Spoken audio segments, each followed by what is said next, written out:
यशोदानन्दन यमुना तीरावनचारि।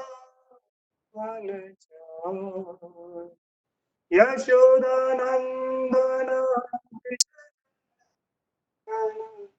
यमुना तीरावनचारि।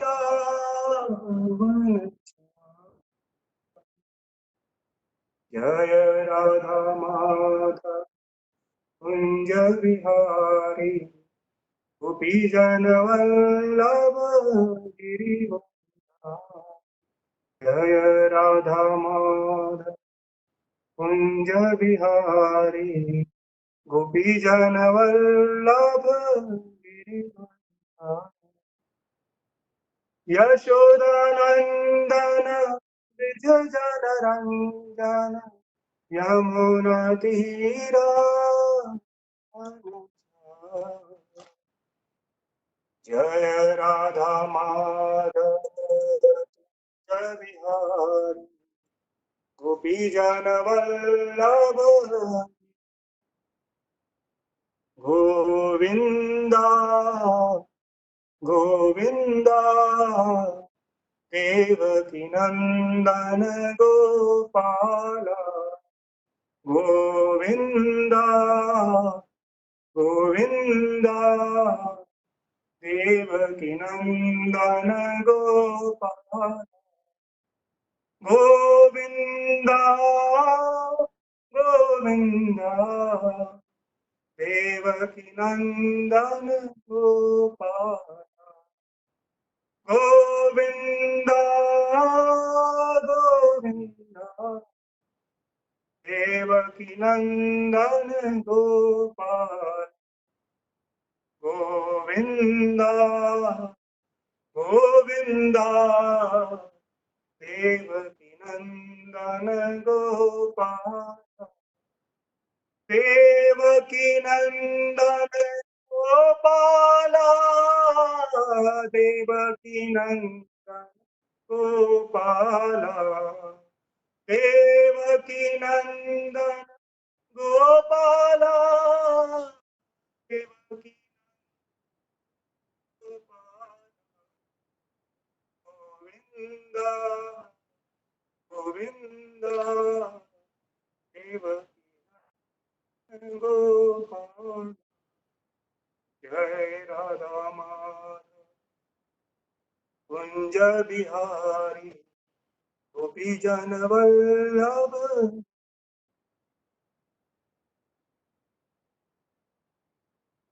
हरे कृष्णा प्रभु जी and माता जी। We welcome all the devotees to this all auspicious Srimad Bhagavatam class and Mangala Aarti. First of all, I thank all the senior devotees who have kindly engaged me in this seva and for my purification so that I can get rid of some of the contamination, so many contaminations that I have in myself. So before taking the verse today, we recite Jnana Shloka and offer our obeisances to Sri Guru, Sri Acharya, Sri Chaitanya Mahaprabhu, Sri Radha and Sri Krishna, so that in the course of our discussion we don't commit any offenses. Om Ajnanatimirandhasya Jnananjana चक्षुरुन्मिलितं येन तस्मै श्रीगुरुवे श्रीचैतन्यमनोभीष्टं स्थापितं येन भूतले स्वयं रूपः कदापि स्वपदा वन्देऽहं श्रीगुरोः श्रीपदकमलं श्रीगुरुन् वैष्णवांश्च श्रीरूपं साग्रजातं सगणरघुनाथान्वितं साद्वैतं सावधूतं परिजनसहितं कृष्णचैतन्यदेवं श्रीराधा कृष्ण जयगणललिता हे कृष्ण करुणा सिंधु दीनबन्धो जगत्पते गोपेश गोपिका राधाकान्त तप्त कांचन गौरम राधे वृंदावनेश्वरी प्रणमामि हरिप्रिये। वाञ्छाकल्पतरुभ्यश्च कृपा सिन्धुभ्य एव च पतितानां वैष्णवेभ्यो नमः। जय श्री कृष्ण चैतन्य प्रभु नित्यानंद श्री अद्वैत वासुदेव हरे कृष्णा कृष्णा कृष्णा हरे हरे हरे राम राम राम हरे हरे कृष्णा कृष्णा कृष्णा हरे हरे हरे राम राम राम हरे हरे कृष्णा कृष्णा कृष्णा कृष्णा हरे राम राम हरे नारायणं नमस्कृत्य नरं चैव नरोत्तमं देवीं पूजन् सप्ताहे स्वभद्रेषु नित्यं भागवत सेवया भगवती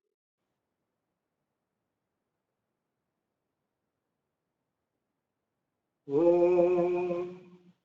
नमो भगवते ॐ नमो भगवते वासुदेवाय।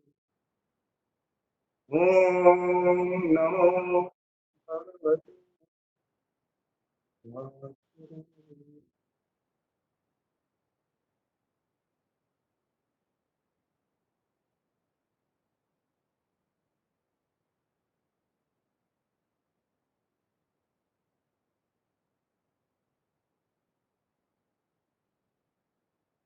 So we are reciting today Srimad Bhagavatam 3.25, point 9 and 10.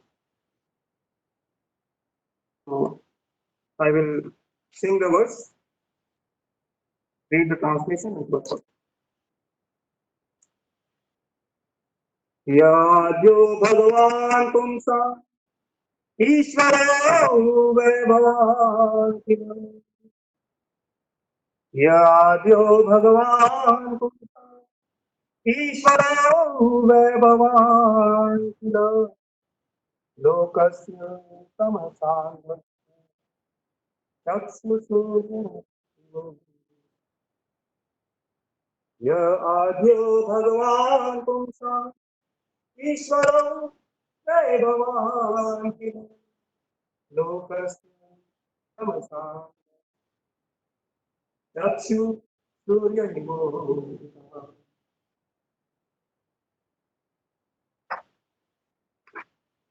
यह he who Adya, the origin, Bhagavan, the supreme personality of God, Utsa of all living entities, Ishvara, the Lord, where in fact Bhavan, you, healer, indeed, Lokasya of the universe, Tamsa by the darkness of ignorance, Andasya, blinded, Chakshuhu, eye, Surya, the sun, Eva, light, Udita, rising. You are the supreme personality of Godhead. Translation by A.C. Bhaktivedanta Swami Srila Prabhupada. You are the supreme personality of Godhead, the origin and supreme Lord of all living entities. You have arisen to disseminate the rays of the sun in order to dissipate the darkness of the ignorance of the universe. Purport by Srila Prabhupada. Kapila Muni is accepted as an incarnation of the Supreme Personality of God, Vishnu. Here the word Adhya means the origin of all living entities. And Tumsam Ishvara means the Lord Ishvara of the living entities, Ishvara Parama Krishna. Kapila Muni is the direct expansion of Krishna, who is the son of spiritual knowledge. As the sun dissipates the darkness of the universe, so when the light of the Supreme Personality of Godhead comes down, it at once dissipates the darkness of mind. We have our eyes, but without the light of the sun, our eyes are of no value. Similarly, without the light of the Supreme Lord or without the divine grace of spiritual master, one cannot see things as they are. अथ मे देव सम्मोहम् अपाकृष्टं त्वम् अर्हसि। अथ मे देव सम्मोहम् अपाकृष्टं त्वम् अर्हसि। यो अवग्रहोऽहम् अवग्रहोऽहम् ममेति एतस्मिन् योजितम्। अथ मे देव सम्मोहम् अपाकृष्टं त्वम् अर्हसि। अवग्रहोऽहम् ममेति एतस्मिन् योजितम्। अथ मे देव सम्मोहम् अपाकृष्टं त्वम् अर्हसि। योऽवग्रोऽहम् ममेति योऽवग्रहोऽहम् ममेति एतस्मिन् योजितस्त्वया। अथ now me, my Deva, O Lord, sammoham, delusion, apakrishtam, to dispel, from you, arhasi, please, yaha, which, avagraha, misconception, aham, I, mama, mine, iti, thus, etasmi, in this, yojitaha, engaged, vaya, by you. Translation by A.C. Bhaktivedanta Swami Prabhupada. Now be pleased, my Lord, to dispel my great delusion. Due to my feeling of false ego, I have been caught by your Maya and have identified myself with the body and consequently bodily delusion. Bhatpat by Srila Prabhupada. The false ego of identifying one's body as oneself and of claiming things possessed in relationship with this body is called Maya. In Bhagavad Gita, 15th chapter, the Lord says, I am sitting in everyone's heart, and from me come everyone's remembrance and forgetfulness. Devahuti has stated that false identification of the body with the self and attachment for possessions in relation to the body are also under the direction of the Lord.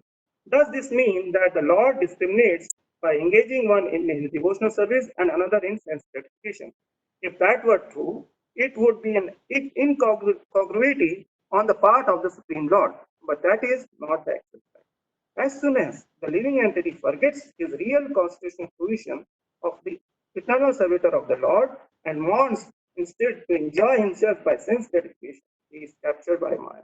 This capture by Maya is the consciousness of false identification with the body and attachment for the possessions of the body. These are activities of Maya. And since Maya is also an agent of the Lord, it is indirectly the action of the Lord. The Lord is merciful. If anyone wants to forget him and enjoy this material world, he gives him full facility. Not directly, but through the agency of his material potency. Therefore, since the material potency is the Lord's energy, Therefore, since the material potency is the Lord's energy, indirectly it is the Lord who gives the facility to forget him. Devahuti therefore said, my engagement in sense gratification was also due to you. Now kindly get me free from this entanglement. By the grace of the Lord, one is allowed to enjoy this material world, but when one is disgusted with material enjoyment and is frustrated, and when one sincerely says, Lord, and Lord is so kind that he frees one from entanglement. Krishna says, therefore, in Bhagavad Gita, first of all surrender, and then I will take charge of you and free you from all the actions of sinful activities. Sinful activities are those activities performed in forgetfulness of our relationship with the Lord. In this material world, activities for material enjoyment which are considered to be pious are also sinful. For example, one sometimes gives something in a charity to a needy person with a view to getting back the money 4 times increase. Giving with this purpose of gaining something is called charity in the mode of passion. Everything done here is done in the modes of material nature, and therefore all activities but service to the Lord are sinful. Because of sinful activities, we become attracted by the illusion of material attachment, and we think I am this body, and I think of the body as myself, and by bodily possession and of bodily possessions as mine. Devahuti requested Lord Kapila to free her from the entanglement of false identification and false belief. Prabhupada he. Yeah. So, Srila Prabhupada in his lecture on this verse says, here Mata Devahuti is accepting. Prabhuji, all of you can hear clearly? The sound is okay? If you move your head, the sound goes. So try to little bit Lean forward. if Okay. you move your head, it goes off. So I have to remain still. Is it? Yeah, a little bit, so that otherwise it gets a little bit actually pause comes actually a little bit. Okay. Thank you. So Srila Prabhupada says in his lecture that Mata Devahuti is accepting her son Kapila Dev as her guru, and she is placing the problem. Which is the problem? Problem of material life. Not temporary problem. It's not a temporary problem. I've got some disease. Give me some mantra so that I may cure. And I am in poverty. Give me some mantra so that I can get money. Not like that. Please deliver me from this sammoha, the darkness of illusion. Athame dev sammoham apakristam tvam arhasi. Sammoha is due to one bhava, which all of us are struggling to get rid of. That is Mithuni bhava. Srila Prabhupada quotes the verse 5.5.8 in his lecture regarding this Mithuni bhava. This verse describes material life in 4 lines. Pumsta striya mithuni bhavametam tayor mitho hridaya ganthir ahu ato graha kshetra tapta vitte janasya moho yam aham. So this material life is nothing but attraction between man and woman. Pumsta striya mithuni bhava. The men are after women, women are after men. This material life, he says, everywhere this mithuni bhav exists. Everywhere, not only human society, even in bird society, dog society, and cat society, and even demigod society. Everywhere we can see the same attraction, pumsa, striya, mithuni bhav. And what happens due to this attraction? 3 things happen. One, tayor mitho hridaya granthe ahu. They unite, a man and woman, they unite, and their attraction becomes more and more strong. Their hearts get tied to each other, and knots of attraction or knots of illusion are formed in their hearts.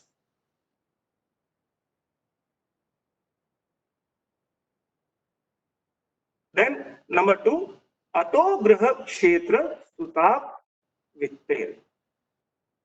So, as soon as they are combined, they require one house, graha, apartment, or nest. Then, for meeting the house expenses, they need kshetra. Kshetra means the land or office to earn livelihood. Then, suta.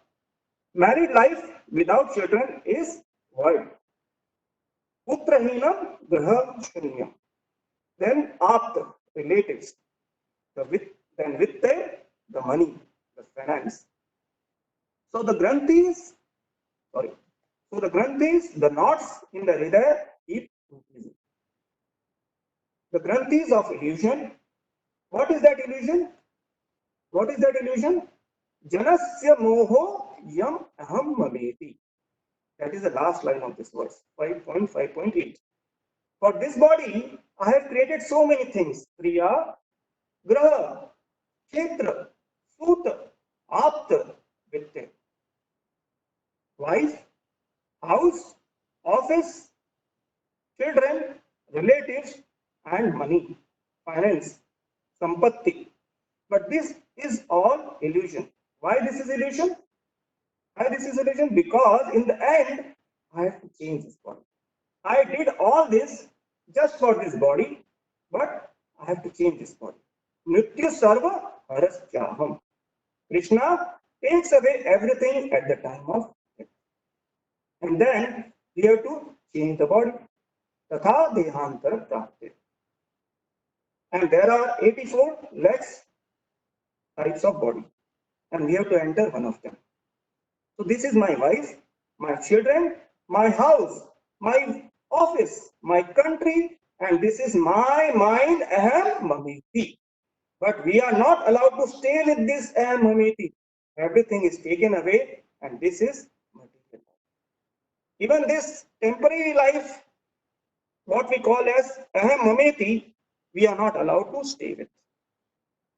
And then this avagraha, this false conception. I am husband, I am father, I am owner, I am Indian. They all are asat upadhis. They don't remain. Just because of one mithuni bhav, we have created so many avagraha, the false conception. And then so many bodies, 84 lakh bodies. Same repetition. अरे अभी हम थके नहीं क्या? कहाँ जा रहे हैं हम? अदांत गोविर विसताम तमिश्र पुनः पुनः शर्वित शर्वणाना. For these uncontrolled senses, do we want to enter the hellish life, the hell? Until when we will chew what we have chewed? So many lives. न ते विदु स्वार्थ गतिम हि विष्णु दुराशया हे वैरर्थमानिना अंधा यथांधे उपनीयमाना तेपि शतन्त्र्याम् उरुधाम निबद्धा. 7.5, 30 and 31. So this verse says, Durashaya. We have become so ambitious for material desires, for material benefits, material life. And Bhairathmanina, we are considering the external sense objects as more valuable. And due to this, what has happened? Andha yathande. We have become blind. And yathande, guided by all the blind men around us. Andhar yathande upniyamanas. And what happened then? Because we want to enjoy, Maya is engaging us. Etasmin yojitas maya. Today's verse, 4th line, 3.25.10. And what is happening? This Maya is engaging us because we want to enjoy and binding us tightly by the ropes in this material world. Epi Tantriam. This Tantriam is what? All the modes of material nature. Guru Dhamni, they are tightly binding us by ropes. Dhamni Baddha, binding us. We have actually become blind due to darkness of this illusion. Sammoha, aham mameti. We cannot see our Swarthagati. Nate vidu Swarthagati.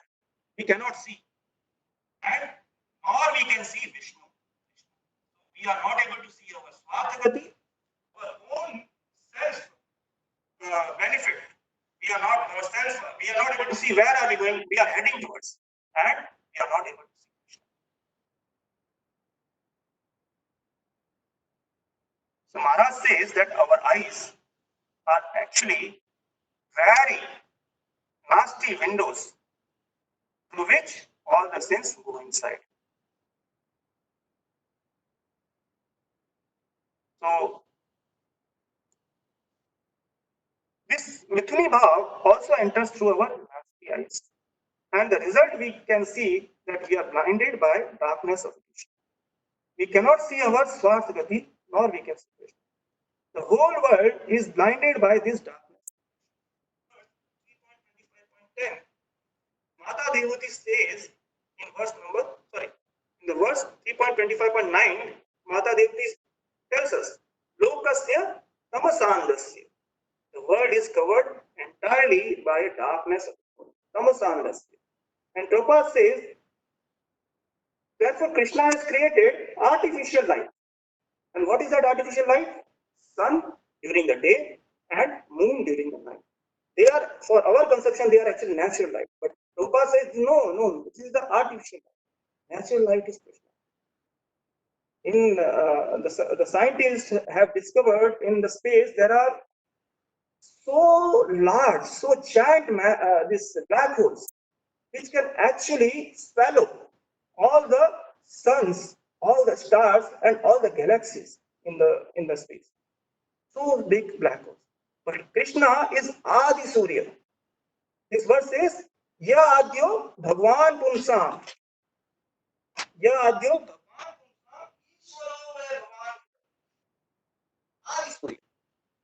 Chakshu Surya. When Krishna arises, he can even swallow this black holes and remove the darkness and the light everywhere. So our capacity to see depends on two factors. Whether, number one, first factor is whether there is enough light around us to see. So to see by this our mundane eyes, we need enough light around to see. And number two, even if there is enough light, but our eyes, if they are defective, they have cataract or something, or there is some problem with the retina or optical nerves. But 3.20.18, Srila Prabhupada has explained in the purport about 5 coverings which makes the conditional living entity blind. His Grace Sajjan Prabhu has posted a Granth Sahib mail on this. And these 5 coverings are, number 1, Krodhand. Krodhand, we are blind by anger or envy. Why can't we enjoy like Supreme Lord? Due to this, we misuse our minute independence and forget our constitutional position. This covering is called Tamishra. Number 2, Jnanand. There is too much emphasis on the material education in this world. Everybody wants to become scientist, doctor, engineer, chartered accountant, and this, due to all this material knowledge, we ultimately become proud. Whereas Srila Prabhupada says these are nothing but just a Shilpagyan. What is Shilpagyan? Shilpagyan is artistic knowledge by which basically what you do is you generate your livelihood. So all this general population is becoming so proud of this material education that they are becoming atheists. And then we start considering body as a self and everything, and we consider that everything will end with the body. And this covering is called Antatamishra. Number 3, the Tamasandasya. And this verse today is telling us, Lokasya Tamasandasya is what is mentioned. So the condition of not knowing about the soul is called tamas. We don't know what is soul. We don't remember this. Soul is the only source of light, the spiritual spark from the spiritual world, which is accompanied by the super soul, the supreme spiritual spark. So ignoring this identity of soul means tamas everywhere, isn't it? And number 4, mohanda. And again, we have discussed this today in verse number 3.25.10. We saw how we become mohanda due to aham mameti, me and mine, in bodily concept, and due to ignorance of identity as a soul. Then number 5, mahamohanda or madanda. Eventually, we become mad after material enjoyment. Due to all this, mohanda, jnananda, tamasandha, and krodhanda. We eventually become mad after material enjoyment. And this is called Mahamoha or Mada. Regarding coverings, there is one interesting story which His Holiness Mahavishnu Goswami Maharaj nicely narrates from the life of Saint Bilva Mangal. He was born in a very nice Brahmana family, highly elevated family. He was married to a very chaste lady and he was having a nice life. But one day, for some job, he visited to a town and he saw a beautiful prostitute. And his mind went completely astray. He tried to follow that prostitute.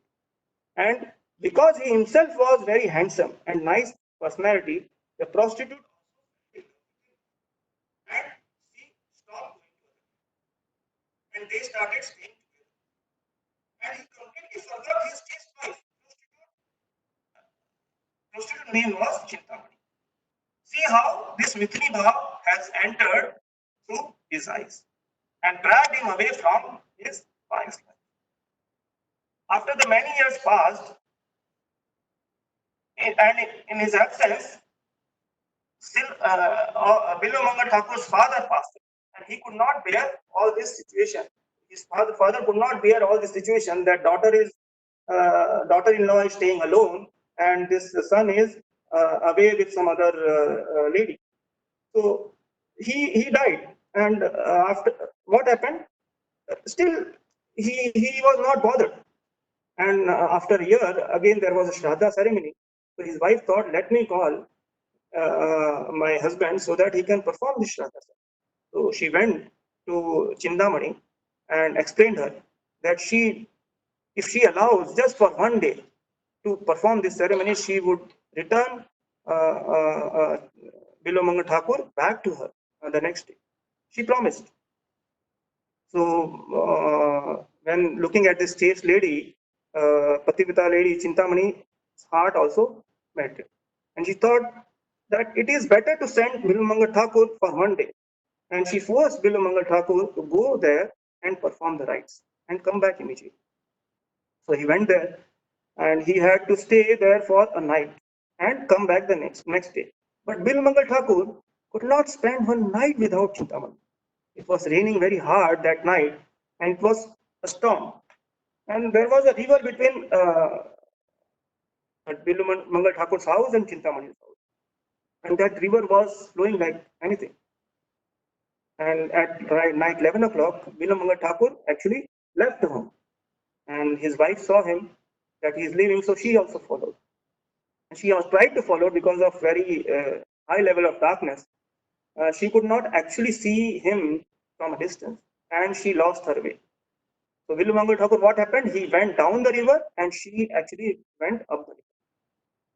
And because she could not find him after a long time, she actually decided what is the use of his life.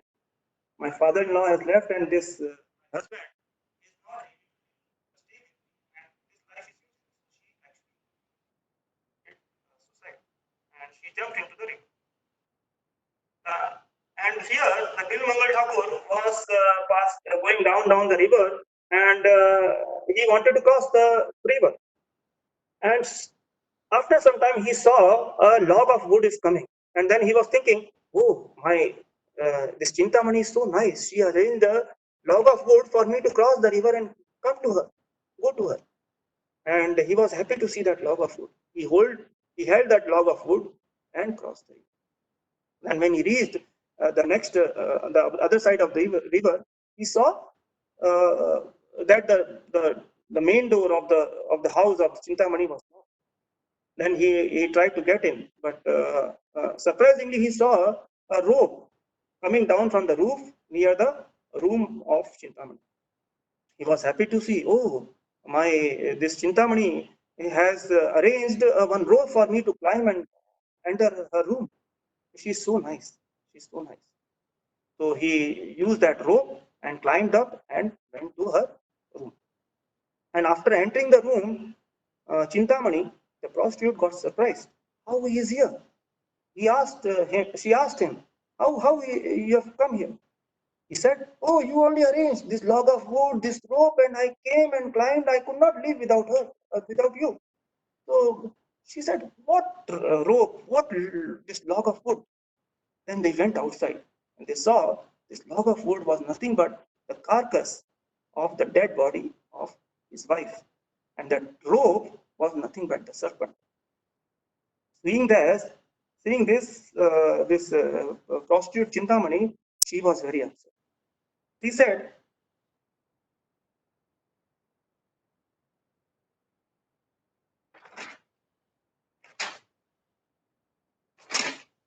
she said, "You are so much attached to this lowly bag of flesh and bones. If you become attached so much to Lord Govinda, you would get much higher satisfaction and eternal happiness." So this struck Bilvamangal Thakur. He at once left and went away, saying, "Yes, you are right." But on the way to Vrindavana, his eyes again saw her beautiful woman. And because of his habit, again he followed her. But that lady was a chaste lady.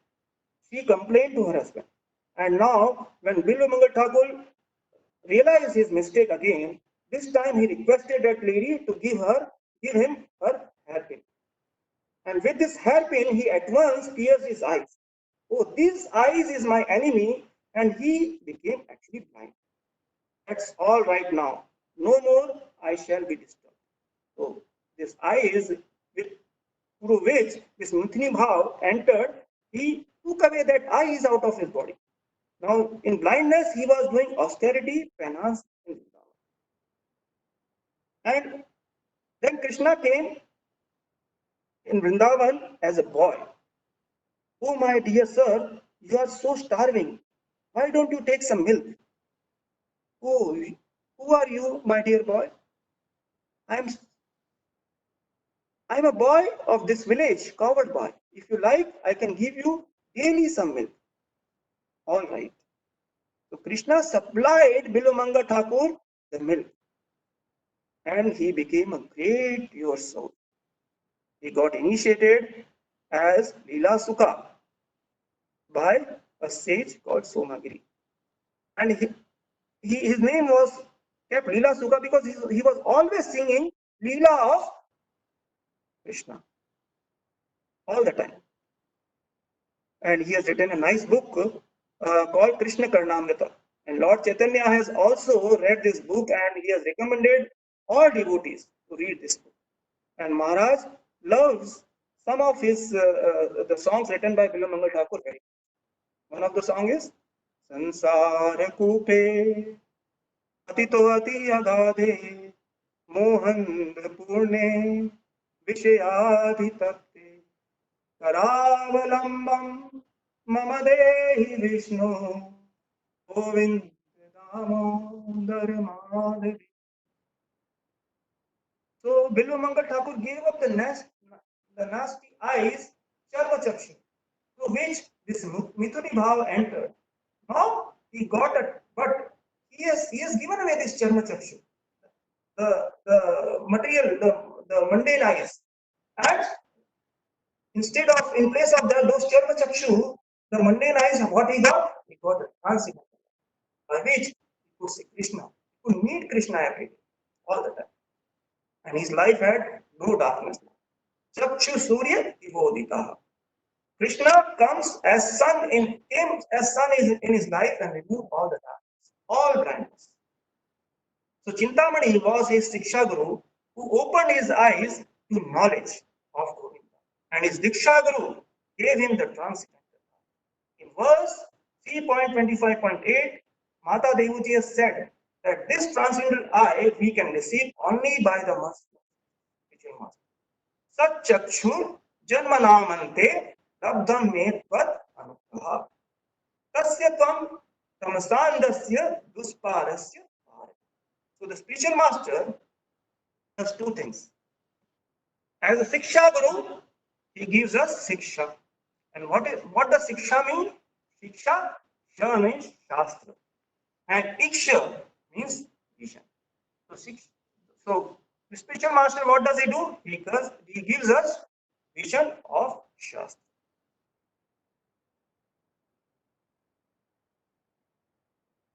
The Srimad Bhagavatam verse 1.2.3.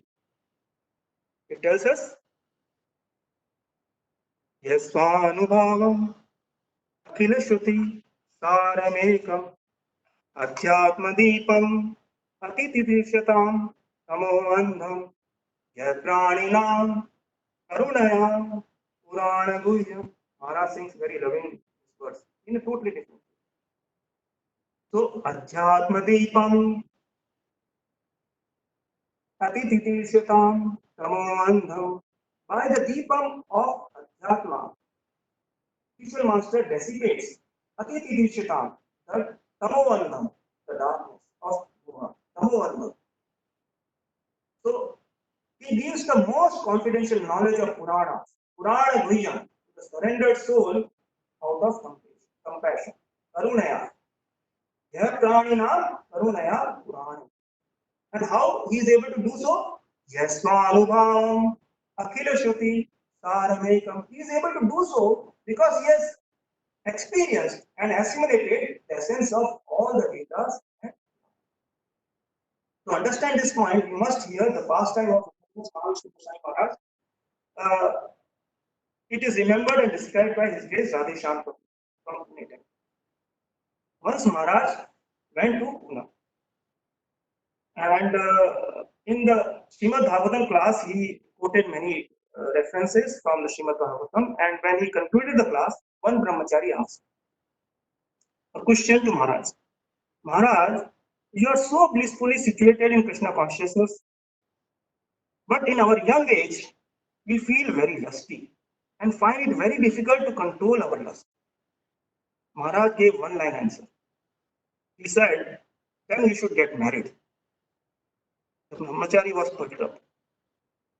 He said, I didn't intend to get married actually. I wanted to say, can you please share some ideas on how we can get rid of lust? Maharaj said, yes, I never told to marry a woman. I suggested you to marry Srimad Bhagavatam. Then Maharaj elaborated this point, which is very thrilling. He said, when a man marries a woman, he gets her a new Kanchipuram silk sari and drapes around her body this sari. Similarly, Srimad Bhagavatam is also kept in a very nice silken cloth. You will find whenever there is a big program, they will keep Srimad Bhagavatam on a silken cloth. And a newly wedded man always takes his wife around when he goes to the marketplace.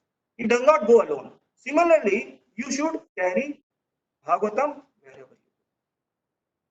And this brahmachari said, but Maharaj, our life is too busy. With management, so many seva, we have no time to read. I said, I never told you to read. I only told you to carry. Then devotee said, if I simply carry, take it here and there, somewhere, and bring it back, what is the use? Maharaj said, you don't know. If you carry Bhagavatam with you, Bhagavatam will inspire you to read. You will open a page and read, and then you will get further inspired. And eventually, you will be able to take out time for reading. And the work will be personally done by Krishna. Don't worry about it. You must commit yourself by taking it with you. And Maharaj further said, just as a newly wedded man delights in the presence of his wife and feels free with joy, similarly for a bhakta, you should have the same delight in association with Srimad Bhagavatam. Just as in wedded relationship, it's a very calm combination of happiness and security. Having the sense of belonging to be with someone you love when they love you very much. In the same manner, if you read Srimad Bhagavatam, you will develop a strong sense of security and surety in Krishna's lotus feet. And he further said, Sambandha will develop, and he was telling, Sambandha means bound together. As husband and wife are bound, you also have to be bound with Krishna. And lastly, he said, if you have connection with Srimad Bhagavatam and that bond with Krishna's lotus feet will become thicker. And the bonds of love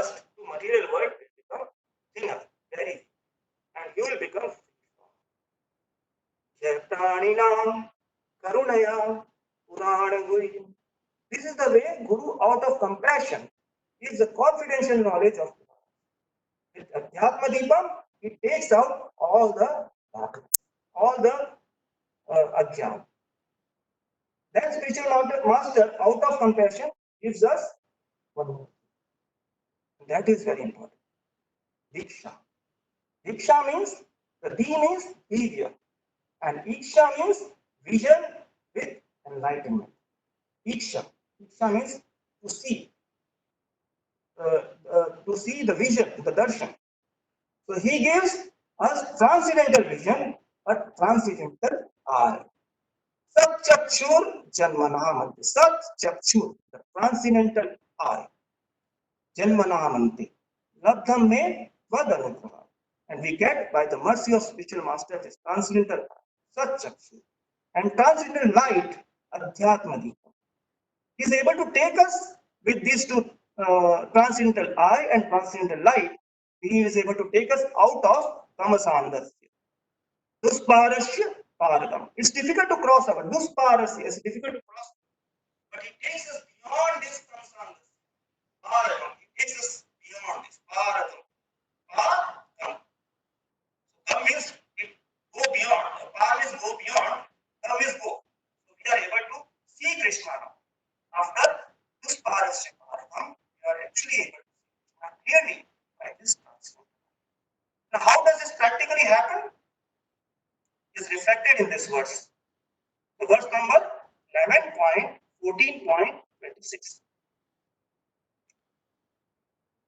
Yatha yathatma parimrujyate so mat punya gatha shravanabhidhanahi tatha tatha pashyati vastu sukshmam chakshu yathaivam jana samprayuktam.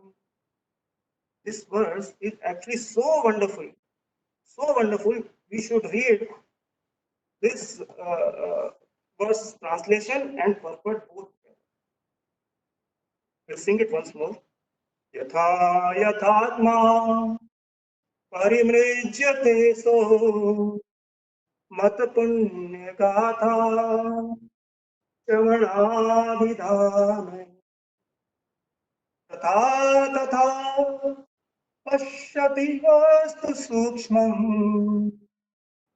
chakshu yathaivanjana samprayuktam. Chakshu yathai anjan samprayuktam. The translation says, when a diseased eye is treated with medical ointment, it gradually recovers its power to see. When a diseased eye is treated with medical ointment, it gradually recovers its power to see.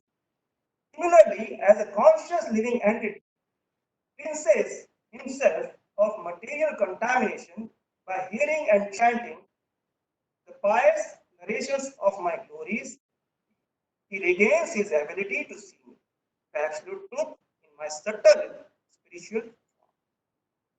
And if you read the purport,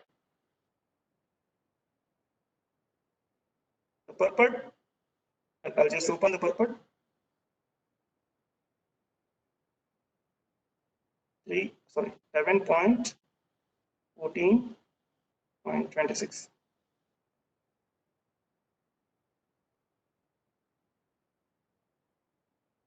So Prabhupada says the Lord is called Sukshma because he is pure, spiritual consciousness, without any tinge of material energy.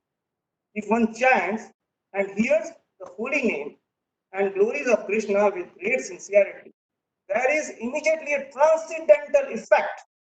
We can immediately see the spiritual world and pastimes of God if we fully surrender to process mentioned here. A blind person feels perpetual gratitude to a doctor who restores his sight. This is a very, very important line for us. A blind person feels perpetual gratitude to a doctor who restores his sight.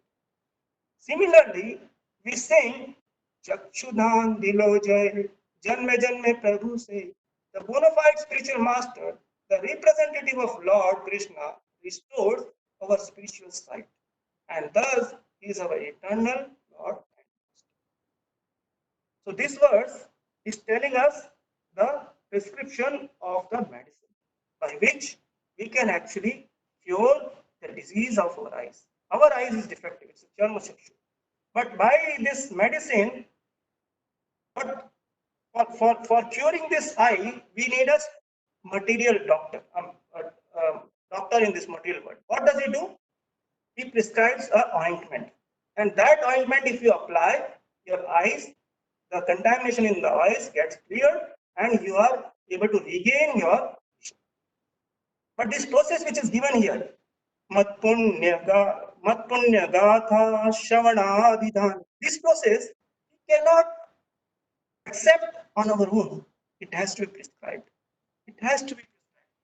Just to prescribe the medicine of the eye, the ointment of the eye, material eye, there has to be a material doctor to prescribe this medicine by which the living entity can clear his contamination. We need a spiritual doctor. And this spiritual doctor is spiritual master who actually prescribes this process.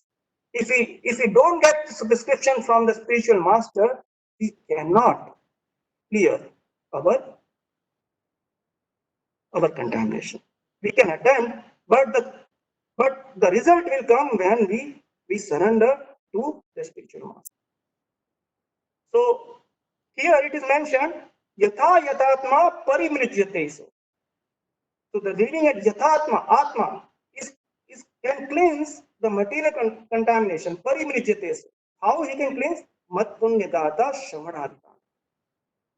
So this prescription, how it is important for us, and if we follow this prescription, how we can get this transcendental vision of the Supreme Lord. Now in this purport, the Lord is called Sukshma, right? Sukshma means smaller than the smallest. It is not possible to see him because he is smaller than the smallest. Sukshma is the word used. But in the purport of this verse, Prabhupada says, the bona fide spiritual master, the representative of the Lord Krishna, restores our spiritual sight. So we cannot see him. He is smaller than the smallest. But the bona fide spiritual master, representative of the Lord Krishna, restores our spiritual sight. He is giving us a sight by which we can see him. So how we are able to do this? Because he engages us in a process called hearing and chanting. But this is actually, hearing and chanting is a very special process.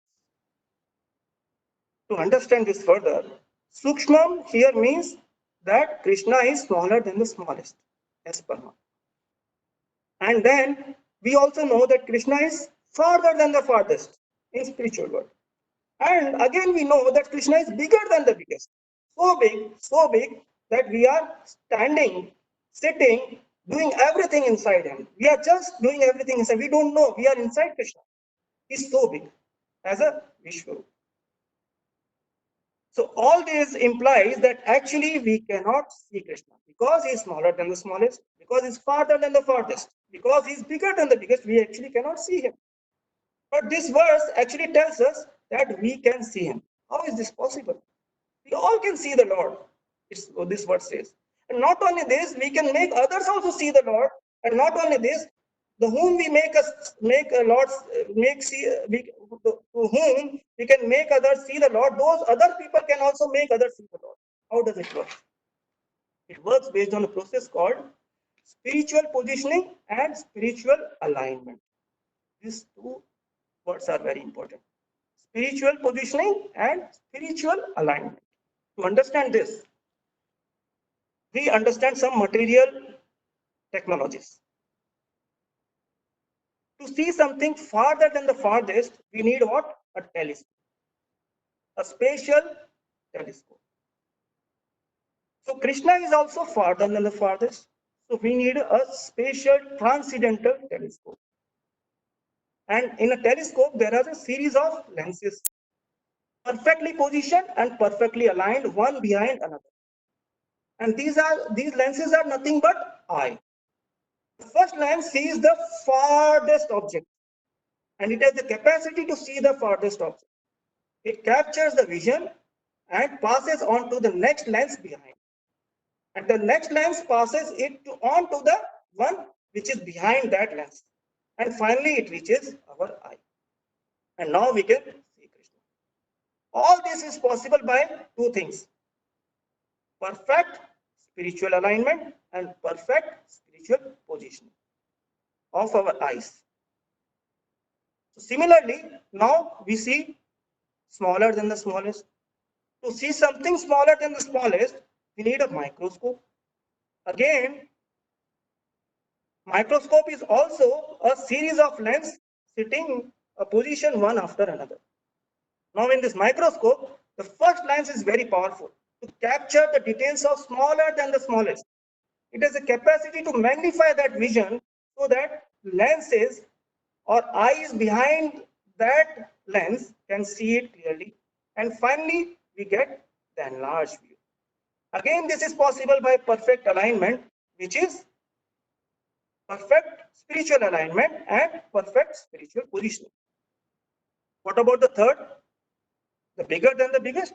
We are all sitting inside. Can you see something?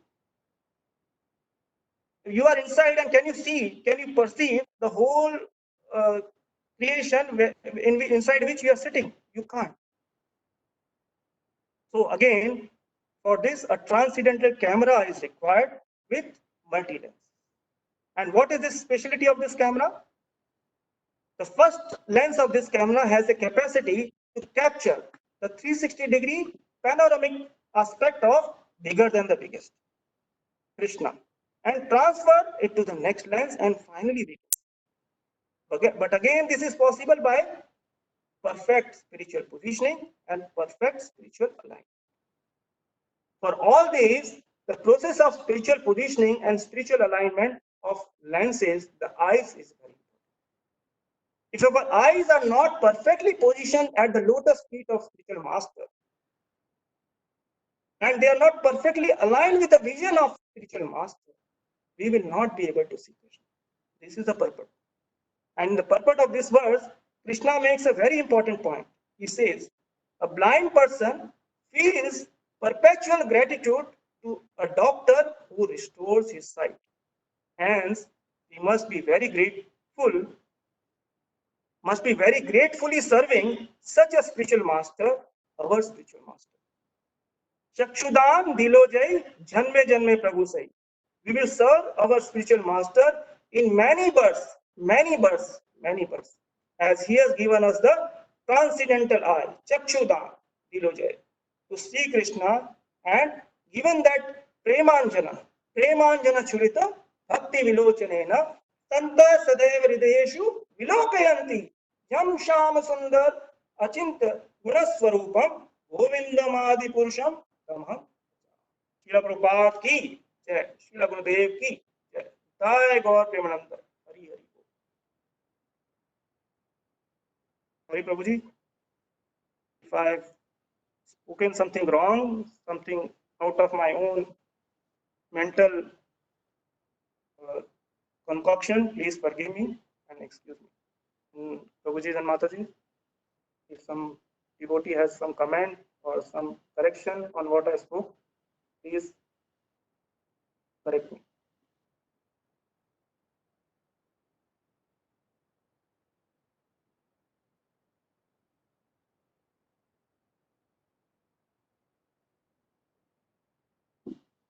Giriraj Prabhu.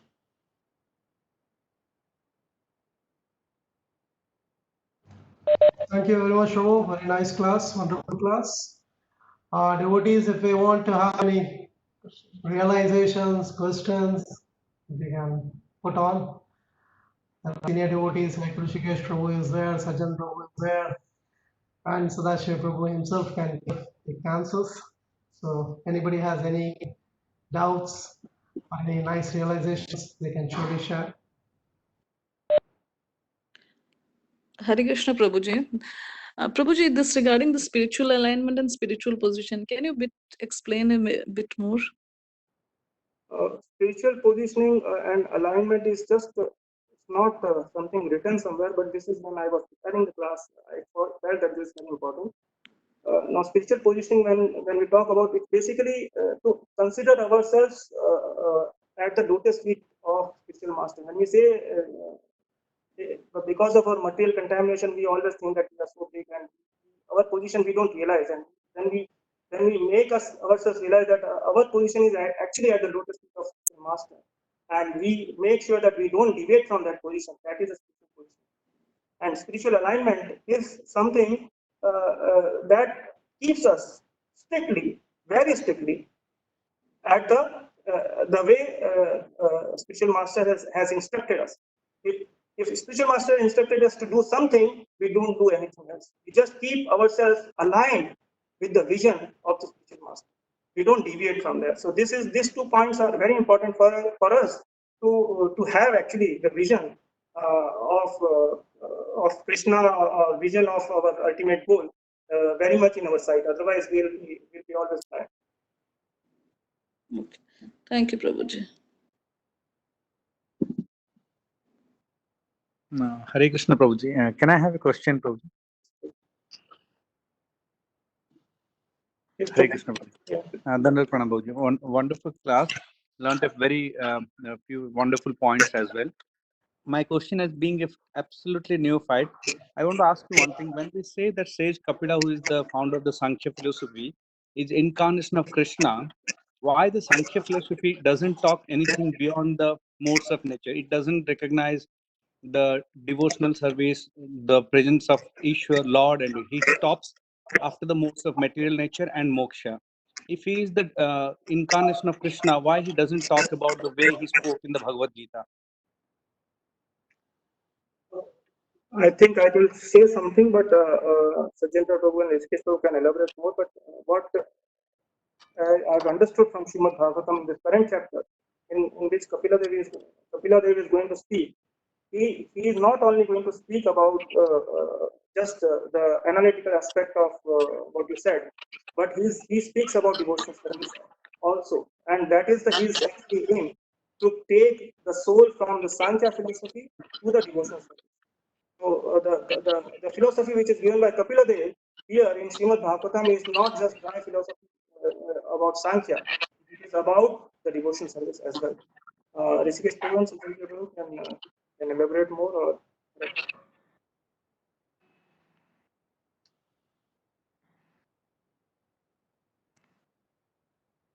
Hare Krishna, Dandal Pranam, all good. Very nice question, Prabhu. Actually, if you see the chapters, the chapter starts from 25th, where Kapila Muni starts, and this is talks about devotion service.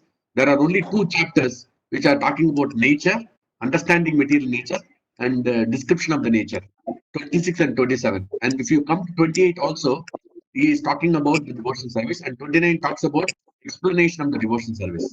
And then he is talking about 30th chapter, he is talking about how the living entity leaves the body.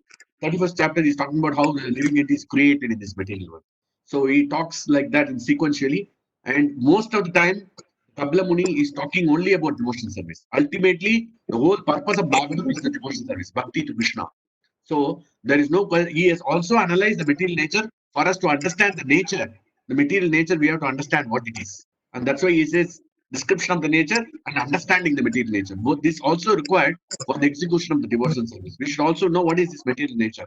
So that's why we should understand that what is this nature, how it is influencing us, how do we get out of this material nature and going into the transcendental nature of devotional service. So he is emphasizing more on the devotional service only. He is talking from 325 to 333. If you see, all he talks about only devotional service. Most of the chapters, only 2 chapters he is talking about material nature, 26 and 27. Hope this clarifies. Okay. just one more point, Prabhuji. I think we should not get confused. There is one more Kapila Dev who only talks about dry Sankhya, and that is nothing to do with Mr. Services. No, that is a false Kapila, Prabhu. That Kapila is not false Kapila, and he is not genuine Kapila at all. So we don't talk about him, because that Kapila is a cheating Kapila, we call them. Okay. So that Kapila, we need not worry about him at all. Let us not talk about that Kapila. This Kapila is Devavuti's son is incarnation of Krishna, is expansion of the Lord. And if you see here, fundamental principles of material nature, understanding material nature, exploration of service, adverse fruitive activities, instruction on the movement of the living entities, entanglement fruitive activities, activities of Kapila. So he talks only, most of the cases he's talking about the devotion service only. So that's what we have to understand. So very nicely he's speaking. So if you see from 325 to 333, almost 9 chapters, he talks mainly about devotion service. Only 2 chapters about the material nature, principles and understanding how the material nature is working. That is also required because we are in the material atmosphere. So we must know what is this material nature also. So that the Sankhya philosophy is mainly devoted to devotional service, pure devotional service. And that's what if you see 3rd canto 29th chapter, he's explaining the 329:12, the Bhagavatam tells about pure devotional service. How to execute pure devotional service, he nicely explains. Madgunas Stuti Matrena. That is a nice verse. 329:12. So you can read the 329:12. That gives you a good explanation. What is the concept behind all this? This is the core verse. We can say this is the seed verse of all the verse of these entire chapters. 329:12. If you read that, you will have an idea. Okay? Hope this answers. Hare Krishna Prabhu. Hare Krishna. Prabhu, Hare Krishna, Prabhu. Hare Krishna. Prabhu, you are able to hear me? Yes, Prabhuji, we are able to hear you. Prabhu, actually on this question, Krishna clarifies in the Bhagavad Gita when he talks in 2.39. Esa bhita sankhye buddhi yuge tumam shunu. Buddhi yukta ya pada karam bandhan prahasyasi. So the ultimately bhakti yoga is just to go to Krishna Loka and to serve him. Similarly, the Sankhya Yoga which Krishna has talked in 2nd chapter of Bhagavad Gita is also talking the same thing, although it is about the self, about the soul, but he says clearly in this 2.39 that Esa Abhita Sankhya, this Sankhya philosophy which Krishna is talking or Kapil Muni is talking, this is totally different with Sankhya philosophy, as you said already, Kafi Prabhu, another false Kapila and this real Kapila. So we have to be very careful in these aspects, and we should take the Sajan Prabhu told all the chapters in the 3rd canto, this 29 to 33, plus Bhagavad Gita together proves that Sankhya philosophy is purely Bhakti Yoga with other elements in it.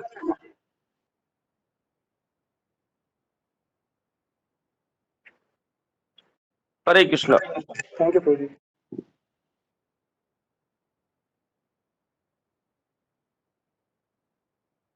Prabhuji is satisfied?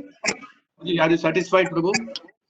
Hare Krishna Prabhuji. I mean, you gave me a task to read something before asking further questions, but just one thing. I mean, actually, the basis of my question was, I mean, we most of us we follow the Vyasadev's Vedanta philosophy, so which is the last one. The first one, the Kapila.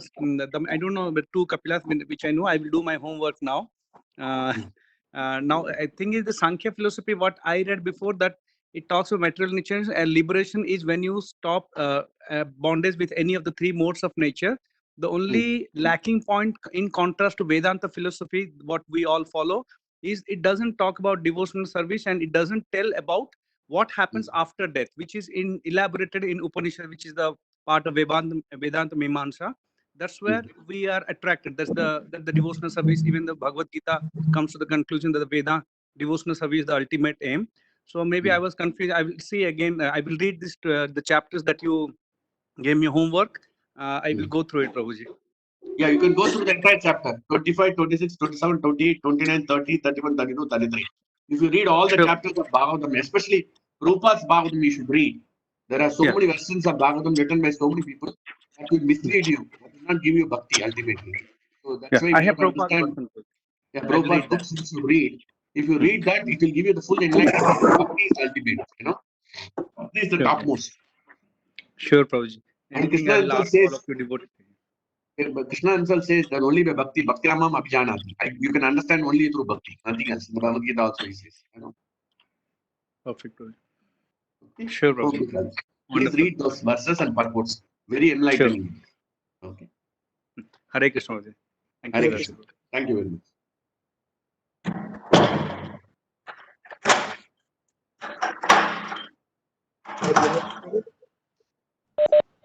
मुझे बात कर लेना पता लगा Yeah.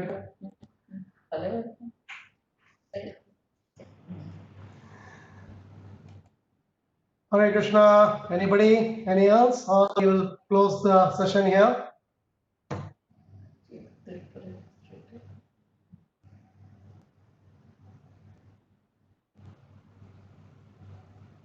There is one question from Karthik, the microscope.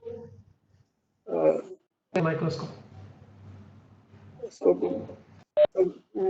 to see a object which is farther than the farthest, I mean, the space, what do we do? There is, we need a microscope. And the microscope has a series of lenses. And this series of lenses are positioned and aligned perfectly so that the first lens, which has got the highest capacity to capture the farthest object, that is transferred to the lens behind, and then to the lens behind, and it ultimately comes to our eyes. So if in spiritual process also, if we are spiritually perfectly aligned and spiritually perfectly positioned, then we will be able to see our object of our vision, who is farther than the farthest. Very much we'll be able to see the vision of that object. And this is the transcendental telescope which we have from us to our Shiksha Guru, to our Diksha Guru, and to the Parampara, and we are able to see. We can be able to see. We are not able to see, but we can be able to see perfectly spiritually aligned. And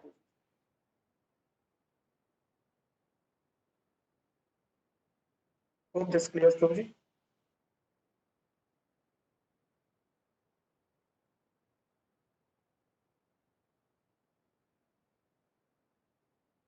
Okay, Prabhuji.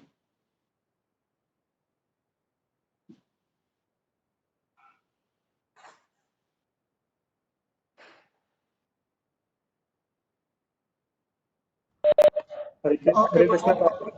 Yeah, Prabhu, we'll close the session here. Thank you very much. Thank you all, Prabhujis and Matajis, for joining the session. Thank you all for